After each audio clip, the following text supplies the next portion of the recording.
ఆ సెగ్మెంట్ టీడీపీకి కంచుకోట. ఎందరో ఉద్దండులైన నేతలను అసెంబ్లీకి పంపిన చరిత్ర. అలాంటి నియోజకవర్గంలో ఇప్పుడు టీడీపీకి నాయకత్వలేమి తాండవిస్తోంది. ఇన్ఛార్జ్ కూడా లేకపోవడంతో క్యాడర్ అసంతృప్తితో రగిలిపోతోంది. అయితే ఇదంతా టీడీపీ అధినేత చంద్రబాబు నాయుడు ఆడిన రాజకీయ చదరంగంలోని వ్యూహమేనని స్థానికంగా గుసగుసలు వినిపిస్తున్నాయి.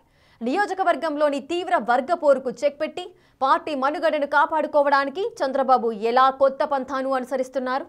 మిత్రపక్షం బీజేపీ ఎమ్మెల్యేను టీడీపీలోకి ఆహ్వానించే ఆలోచన వెనుక ఉన్న అంతర్గత వ్యూహమేంటి? Let's watch this.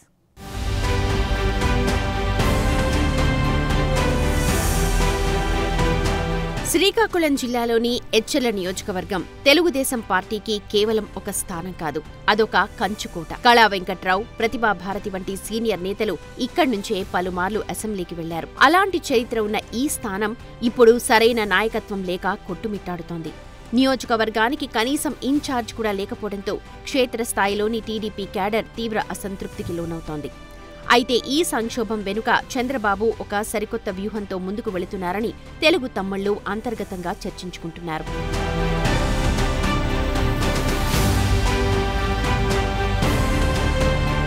ఎచ్చెర్లలో టీడీపీ ఎదుర్కొంటున్న అతిపెద్ద సమస్య వర్గపోరు.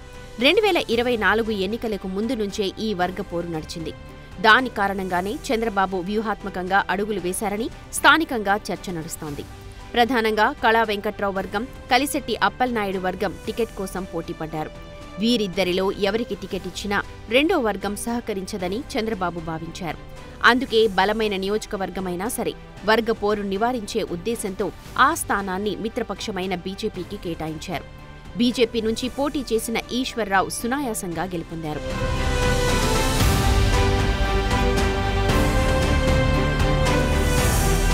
ప్రస్తుతం కళా వెంకట్రావు చీపురుపల్లి ఎమ్మెల్యేగా, కలిశెట్టి అప్పలనాయుడు విజయనగరం ఎంపీగా తమ పనుల్లో నిమగ్నమై ఉన్నారు.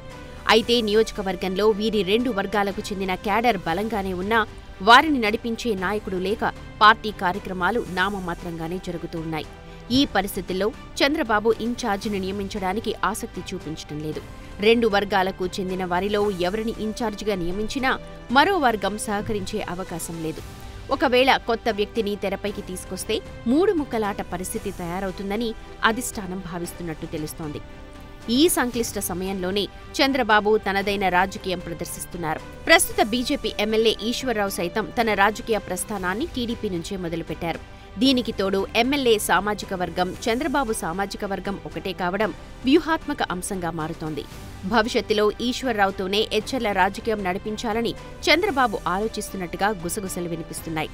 అవసరమైతే ఆయనకు టీడీపీ కండువా కప్పే ఆలోచన కూడా ఉందని తెలుగు తమ్ముళ్లు చర్చించుకుంటున్నారు.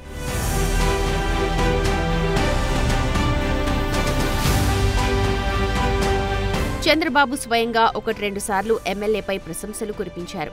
2029లో కూడా ఈశ్వర్రావు ఎమ్మెల్యే కావడానికి అన్ని వర్గాలను కలుపుకుపోతున్నారని ఓ సభలో చెప్పడం ద్వారా వచ్చే ఎన్నికల్లో ఎచ్చెర్ల టికెట్ దాదాపు ఆయనకే అని స్పష్టమైన సంకేతమిచ్చారు. చంద్రబాబు తన చతురతతో వర్గపోరుకు చెక్ పెట్టి గెలిచే అభ్యర్థిని సిద్ధం చేసుకోవడానికి వ్యూహాలు రచిస్తున్నారని టాక్. వర్గపోరు కారణంగా ఆ స్థానంలో పోటీకి దూరంగా ఉన్న టీడీపీ ఆ ఎమ్మెల్యేను తమ వైపు తిప్పుకునే ఈ వ్యూహం ఎంతవరకు ఫలిస్తుంది? వర్గపోరును ఇది పూర్తిగా అరికట్టగలదా అనేది చూడాలి.